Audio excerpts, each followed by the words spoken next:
Hello friends, बर्तमान discussion करवा +3 fourth semester Odia honours core 8 रो unit 1।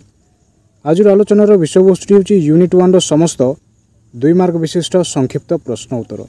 पूर्व अनेक गुड़े वीडियो अपलोड हो सारी अच्छी, तो आपण मैंने चैनल टीर प्ले लिस्ट को जाए समस्त वीडियो देखिपारे। तो प्रथम प्रश्नटी कौन देखा। प्रथम प्रश्नटी है लोक संस्कृति कहले कौन बुझ। प्रश्न एठार मन कौन देखुचे ना लोक संस्कृति कहले कौन बुझ। लोक संस्कृति होची मौखिक रीति व चलणी माध्यम गढ़ी आसुवा उपादान। तो लोक संस्कृति कहला मैंने कौन बुझू ना लोक संस्कृति होची मौखिक रीति व चलणी माध्यम गढ़ी आसुवा उपादान को आम कौन कही लोक संस्कृति कही। 2 नंबर प्रश्न है लोक संस्कृति कौन। सामाजिक क्षेत्र में लोकर व्यक्तित्व को मार्जित तथा समृद्ध करी गढ़ी तोड़ार महान गुणराजी को कौन कहुए संस्कृति व लोक संस्कृति कहुए। तो लोक संस्कृति कहला मैंने कौन बुझू सामाजिक क्षेत्र में लोकंकर व्यक्तित्व मार्जित तथा समृद्ध करी गढ़ी तोड़ार महान गुणराजी को आम कौन कही संस्कृति व लोक संस्कृति कही।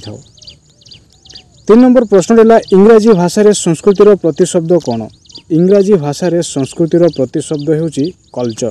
तो कल्चर को आम कौन कही संस्कृति कही। 4 नंबर प्रश्न है लोक संस्कृति क्या कहुए। प्रश्नटी कौन अटे लोक संस्कृति क्या कहुए।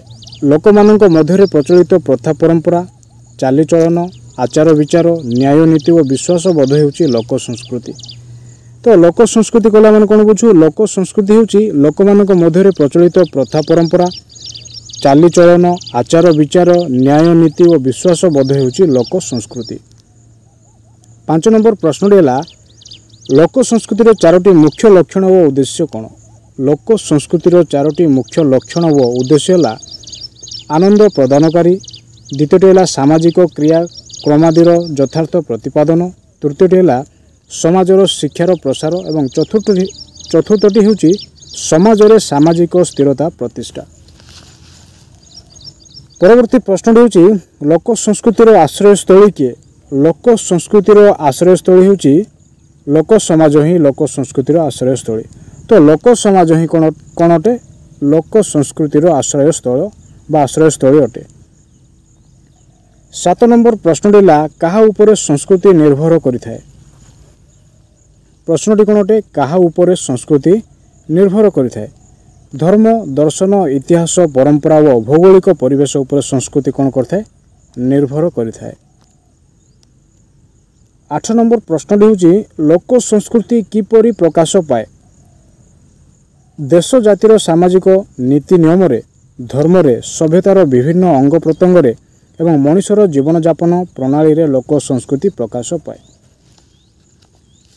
तो लोक संस्कृति किभली भाव में प्रकाश पाई थाए देश जातिर सामाजिक नीति नियम रे धर्म रे सभ्यतार विभिन्न अंग प्रत्यंग रे एवं मनुष्यर जीवन यापन प्रणाली रे कौन होता है ना लोक संस्कृति प्रकाश पाई थाए। 9 नंबर प्रश्न कौन अटे एडवर्ड लीच अनुसार लोक संस्कृति कहले कौन बुझ। एडवर्ड लीच अनुसार लोक संस्कृति कहला माने कौन बुझू। तो एडवर्ड लीच मतरे लोक संस्कृति कहले विभिन्न प्रथा परंपरा चलणी कहानी जादू विश्वास प्रवाद प्रवचन व गीत आदि को चिन्हित करिवार एक शब्द।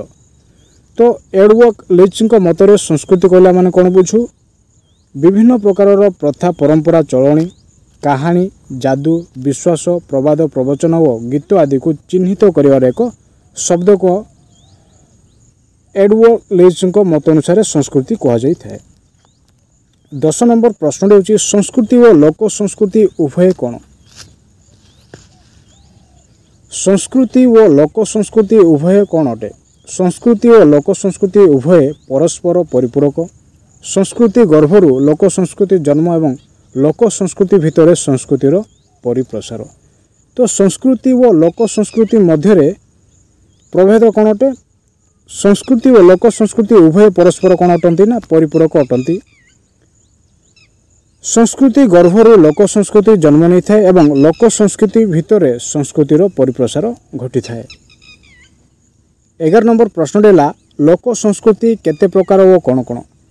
आम डैम बेम एमस मतरे लोक संस्कृति चारि प्रकार अटे। उदाहरण स्वरूप कथोपकथनधर्मी, क्रीड़ाभित्तिक, कहानीधर्मी, स्थितिशील विभाव। यह हूँ लोक संस्कृतिर प्रकार एवं वो प्रभेद। तो आमस मतरे लोक संस्कृति केतोटी भाग में विभक्त कर चारोटी भाग में विभक्त कर। 12 नंबर प्रश्न है कथोपकथनधर्मी संस्कृति कौन। 12 नंबर प्रश्नटी आम कौन देखुचे कथोपकथनधर्मी संस्कृति कहले आम कौन बुझु जो प्रवाद, प्रवचन, मंत्र, छटा, गाली, सुभाषण आदि रूप पाई थाए ताकू कथोपकथनधर्मी संस्कृति कह जाए। तो कथोपकथनधर्मी संस्कृति कहले आम कौन बुझु जो प्रवाद, प्रवचन, मंत्र, छटा, गाली, सुभाषण आदि रूप पाई थाए ताकू आम कौन कही था कथोपकथनधर्मी संस्कृति कही था। 13 नंबर प्रश्न है क्रीड़ाभित्तिक लोक संस्कृति क्यों गुड़िक जो ना दिया, शब्द खेल, गीत प्रतियोगिता आदि स्थान पाई थाए ताकू आम कौन कही था क्रीड़ाभित्तिक लोक संस्कृति कही था। 14 नंबर प्रश्न है कहानी धर्मी लोक संस्कृति क्यों धरणर। कहानी धर्मी लोक संस्कृति क्यों धरणर अटे। लोक कहानी, लोकगाथा, लोककाव्य, किंवदंती, वर्णनाधर्मी, गीतिका आदि को कहानी धर्मी लोक संस्कृति कहा जाए। तो कहानी धर्मी लोक संस्कृति क्या कहा जाए। लोक कहानी, लोकगाथा, लोककाव्य, किंवदंती, वर्णनाधर्मी, गीतिका आदि को कहानी धर्मी लोक संस्कृति कहा जाए। 15 नंबर प्रश्न होची कौन कौन स्थितिशील विभाव। तो स्थितिशील विभाग गुड़िक कौन कौन अटे। लोककला, चित्रकला, मृण्मय, शिल्प होची स्थितिशील लोक संस्कृति। तो स्थितिशील लोक संस्कृतिर अंतर्भुक्त विषय वस्तु गुड़िक कौन कौन अटे। लोककला, चित्रकला, मृण्मय, शिल्प होची स्थितिशील लोक संस्कृति। 16 नंबर प्रश्न है विशेषकर कहा संस्कृति को लोक संस्कृति कहा जाए। विशेष रूप से कहार संस्कृति को लोक संस्कृति कहा जाए। कंध, कलह, गंड, परजा, गदबा, भूया प्रभृति आदिवासी आरंभ करी पल्ली और नगर अशिक्षित अर्धशिक्षित जनता संस्कृति को लोक संस्कृति कहा जाए। तो विशेषकर कहार संस्कृति को आम लोक संस्कृति कही था कंध, कलह, गंड, परजा, गदबा, भूया प्रभृति आदिवासी मानक ठारू आरंभ करी पल्ली और नगर अशिक्षित अर्धशिक्षित जनता को लोक संस्कृति अंतर्भुक्त करा जाय अछि। 17 नंबर प्रश्न है लोक साहित्य क्या कह जाए। तो लोक साहित्य कहले माने कोन बुझू जो साहित्य मनुष्यर कथा ही कहे वो तार नीतिदिनिया जीवन हस कांद, सुख दुख, अश्रु और स्वेद को अनुरंजित करिथाय ताहाको लोक साहित्य कह जाए। तो लोक साहित्य कहला माने एठारे कोन बुझू ना जो साहित्य मनुष्यर कथा ही कहे वो तार नीतिदिनिया जीवन हस कांद, सुख दुख, अश्रु और स्वेद को अनुरंजित करथाय ताहाको आम कोन कहिथाउ लोक साहित्य कहिथाउ।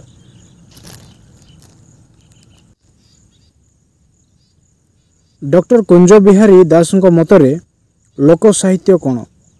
प्रश्नटी कौन अटे।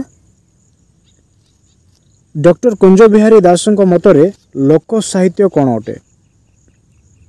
जो साहित्य को महान विद्वान ठारू गंड मूर्ख पर्यंत समस्ते बुझीपारे सही साहित्य होची लोक साहित्य। तो डॉक्टर कुंज बिहारी दास मतरे लोक साहित्य कौन अटे से कौन मत पोषण करती ना जो साहित्य को महान विद्वान ठारू गंड मूर्ख पर्यंत समस्ते बुझीपारे सही साहित्य को कौन कह जाए लोक साहित्य कह जाए बोली डॉक्टर कुंज बिहारी दास मत पोषण करती। 19 नंबर प्रश्न है लोक साहित्यर रूप किपरि। लोक साहित्यर रूप अति साधा सीधा रूपवती और गुणवती नारीटीए परी जनमन हरण कर साहित्य। लोक साहित्यर रूप किपरि अटे। लोक साहित्यर रूप अति साधा सीधा रूपवती और गुणवती नारीटीए परी। तो यह कौन करते ना जनमन हरण कर साहित्य अटे। 20 नंबर प्रश्न है लोक साहित्यर विशेष गुण कौन। प्रश्नटी कौन अटे लोक साहित्यर विशेष गुण कौन अटे। यह विशेष गुण है पल्ली प्राणता, सार्वजनीनता, मानवधर्मिता, काल्पनिकता परिवर्ते वास्तवता, नीतिगर्भिता, कोमलता एवं कर्मजीवी मनुष्यर वेदना लाघवकारी। तो लोक साहित्यर विशेष गुण कौन अटे ना कर्मजीवी मनुष्यर वेदना लाघव करिवार एक विशेष गुण हेउची लोक साहित्यर अटे। तो एहार विशेष गुण हैला पल्ली प्राणता, सार्वजनीनता, मानवधर्मिता, काल्पनिकता परिवर्ते वास्तवता, नीतिगर्भिता, कोमलता एवं कर्मजीवी मनुष्यर वेदना लाघवकारी। 22 नंबर प्रश्न होची केउं गुड़िक लोक साहित्यर स्वरूप। तो लोक साहित्यर स्वरूप गुड़िक कौन कौन अटे लोकगीत, लोक कहानी, प्रवाद प्रवचन, ढगडमाली, छटा, लोकनृत्य प्रभृति को यार स्वरूप भाव में निया जाए।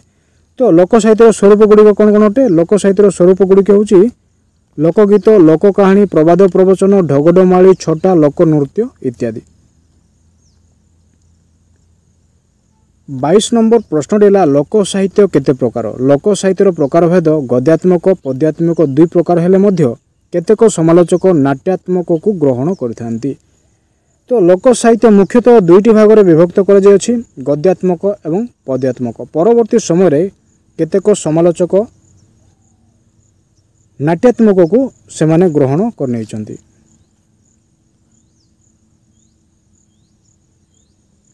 तेईस नंबर प्रश्न होची गद्यात्मक लोक साहित्य गुड़िक कौन। 23 नंबर प्रश्न कौन अटे ना गद्यात्मक लोक साहित्य कौन अटे। गद्यात्मक लोक साहित्य हेला जो लोक मनर अजस्र जय विजय, विस्मय, भय, नूतन और पुरातन अभिज्ञता, पर्यटनकालीन घटना, विश्वास और विश्वासघातकता टाही टापरा कहानी वर्णित। तो गद्यात्मक लोक साहित्य रे केउं केउं विषय गुड़िक वर्णित होई अछि। गद्यात्मक लोक साहित्य हैला जोंथिरे लोक मनर अजस्र जय विजय, विस्मय, भय, नूतन और पुरातन अभिज्ञता, पर्यटनकालीन घटना, विश्वास और विश्वासघातकता टाही टपर कहानीटी वर्णित होई अछि। 24 नंबर प्रश्न है पद्यात्मक लोक साहित्य काहाकू कहा जाए। तो पद्यात्मक लोक साहित्य कहले कौन बुझू। पद्यात्मक लोक साहित्य होची गद्यात्मक लोक साहित्यर विपरीत अटे जो प्रवचन गीतिका, प्रहेलिका, डाकवचन, भिक्षा गीत, ओषाव्रत गीत, कलसा, मंगल गीत, खेल, कौतुक, नादिया, कृषि, वाणिज्य, ढगडमाली आदि रूप पाई थाए ताहाको पद्यात्मक लोक साहित्य कहा जाए। तो पद्यात्मक लोक साहित्य कौन अटे जो प्रवचन गीतिका, प्रहेलिका, डाकवचन, भिक्षा गीत, ओषाव्रत गीत, कलसा, मंगल गीत, खेल, कौतुक, नादिया, कृषि, वाणिज्य, ढगडमाली आदि रूप पाई थाए ताहाको आम कौन कही पद्यात्मक लोक साहित्य कही। 25 नंबर प्रश्न कौन अटे लोक साहित्य और विदग्ध लोक साहित्य और विदग्ध साहित्य मध्य पार्थक्य कौन। तो लोक साहित्य और विदग्ध साहित्य मध्य पार्थक्यटी कौन अटे। लोक साहित्य लोक जीवनर हसकांद, सुख दुख, आशा निराशा को सरल भाव में प्रकाश करुवा बेले विदग्ध साहित्य पंडितर सर्वस्व सुधीवर्ग शास्त्र ज्ञान मानक सृष्टि को विचार करिथाए। तो यह मनुष्यर बौद्धिक चेतना सहित कौन अटे ना संपृक्त अटे।